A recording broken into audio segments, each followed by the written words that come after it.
Ya estamos comenzando a avanzar en nuestro proyecto, pero veamos cómo darle algunos estilos a nuestro header. Y tuve la duda en realidad si darte una hoja de estilos completa y olvidarnos de esa parte, pero creo yo que es importante conocer cómo escribir CSS para Next.js. Entonces veamos cómo hacerlo. Estaremos utilizando lo que se conoce como módulos de CSS y tiene su forma en la que tienes que nombrarlos. Puedes ver que estamos trabajando en el componente de header.js y se recomienda que aquí en Styles crees un archivo llamado header.module.css.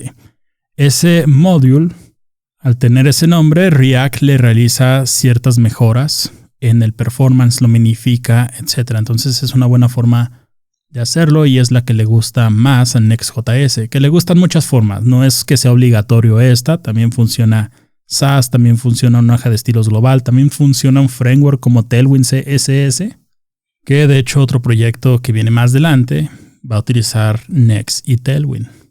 Entonces, una vez que creas la hoja de estilos, el siguiente paso es importarla. Aquí vamos a ponerle import y le voy a dar el nombre de styles from, y puedes ver que estamos en components y hay que llegar hasta styles. Entonces nos salimos de esta carpeta, entramos a styles e importamos header.module.css. Es muy importante que en este caso sí le tienes que colocar la extensión y también este module. Y aquí en este module puedes escribir el código CSS como lo harías en cualquier hoja de estilos de cualquier tecnología. Entonces le voy a poner aquí la clase de header y le voy a colocar un background color red. Nota de nuevo cómo es sintaxis de CSS. No utiliza JavaScript como esa forma de style components, sino que puedes escribir código de CSS de la forma tradicional. Me gusta esta forma porque muchas veces ya tienes un proyecto hecho en alguna tecnología y solamente es copiar la hoja de estilos. Ahora nota cómo aquí le di la clase de header. Aquí lo estoy importando como styles, entonces para asociarlo en alguno de estos elementos le puedo colocar aquí un class name y vamos a ponerle igual a y utilizamos la sintaxis de JavaScript. Como toda esta hoja de estilos está en esta variable de styles, utilizamos styles, punto, y después el nombre de la clase de CSS que queremos asociarle a este elemento. No es como que porque aquí dice header, acá también. Y no es como que si le coloques aquí header, automáticamente lo detecta. De hecho, si elimino todo esto, puedes ver que aquí está la etiqueta header y aquí también. Pero eso no funciona. Tienes que asociarle qué elemento o qué clase es a la que le quieres agregar a ese elemento. Entonces aquí le voy a poner punto .header.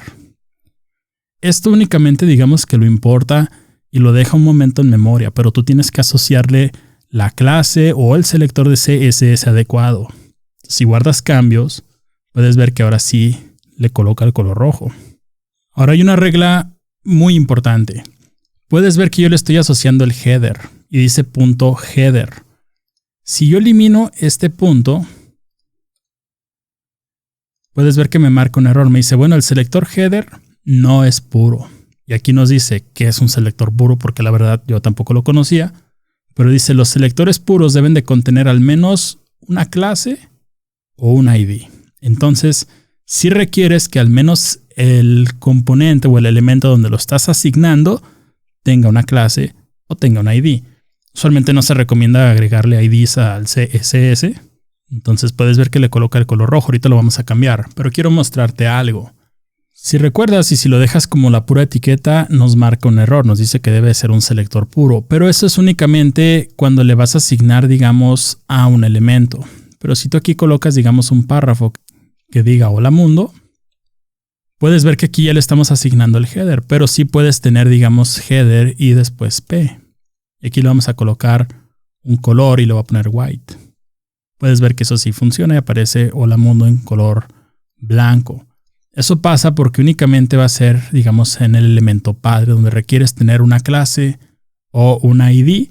Pero puedes ver que aquí tenemos header y puedes tener header y después párrafo, como funcionan los selectores de CSS en cascada y como en árbol. Ahora, aquí puedes ver que tenemos una navegación y estos son enlaces, ¿no?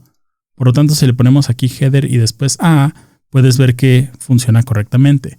Pero supongamos que tú no quieres escribir el código así, no quieres tener el selector de header y después los enlaces. Puedes crear un segundo bloque, puedes colocarle aquí navegación y después A. y entonces asociarlo a este nav. Recuerda, no le puedes poner nav aquí, porque si le colocas aquí class name y después styles.nav, eso te va a marcar un error de selectores puros. Pero si le colocas punto navegación y acá le colocas class name styles.navegación, funciona perfectamente.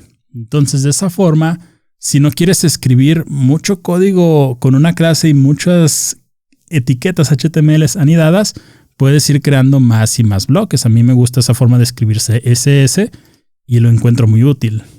Entonces, en lugar de escribir header, punto navegación y luego etcétera, puedes ir creando nuevos bloques e irlos asociando. Entonces, este pues va a afectar únicamente estos enlaces, pero no afectaría, digamos, si tuvieras otro enlace aquí, que va a ponerle A y le voy a poner un href. Vamos a poner otro enlace. Este no lo pintaría de color blanco porque no pertenece a este bloque. Puedes ver que este viene en color azul. Entonces tiene también sus propias reglas para escribir el código de CSS. Entonces de momento vamos a eliminar esta navegación. Algo importante es que puedes ver que aquí le asocio navegación, pero si no existe no te va a marcar error. O sea, ese es un objeto lo que está haciendo referencia. No te va a marcar error, pero si no vas a colocarle ningún CSS, pues entonces elimínalo. En este caso yo lo dejo porque sí le vamos a dar estilos ya más en forma en los siguientes videos, pero vamos a darle aquí estilos a este header para ir avanzando. No va a tener un background en color rojo, sino que va a tener una imagen de fondo con un degradado. Puedes ver el proyecto finalizado, tiene una imagen de fondo. Entonces aquí le vamos a poner background image y colocamos aquí un linear gradient. Y le vamos a decir que su dirección va a ser hacia la derecha, de izquierda a derecha. Y le vamos a pasar un color de fondo RGB, que le voy a poner 000 y una transparencia de 0.8. Y después aquí le colocamos una coma y RGB 000. Y le decimos que va a finalizar en 0.7. Esta es la sintaxis moderna para manejar transparencias con valores RGB. Y después de estos dos paréntesis colocamos URL. Ahora, si recuerdas, copiamos algunas imágenes y esas imágenes están aquí en public. Y después tenemos IMG. Entonces, aquí estamos en styles, por lo tanto nos vamos a salir de esa carpeta, punto diagonal, entramos a public y después a IMG. Y vamos a utilizar esta que dice header.jpg. Si guardamos cambios, puedes ver que aparece el degradado y se ve un poco de la guitarra de este lado. Después lo que vamos a hacer es agregarle un padding. Vamos a poner padding 5 rem arriba y abajo, 0 izquierda y derecha. Eso va a ser un poco más grande esta sección. Y algo importante es que todas las imágenes siempre se repiten, pero si le ponemos aquí un background size cover, hacemos que tome o que crezca y cubra todo el contenido. Y también lo voy a posicionar al centro. Background position 50%. Y si guardamos cambios, de momento va a aparecer de esta forma.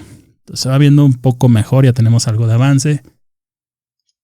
Pero en el siguiente video veamos cómo hace Next para manejar las imágenes. Porque si recuerdas, si abrimos el index, aquí tenemos un componente de imágenes. Y tiene un componente muy bien hecho, desarrollado por los ingenieros de Next y de Google, que optimiza muy bien tus imágenes. Veamos cómo funciona en el siguiente video.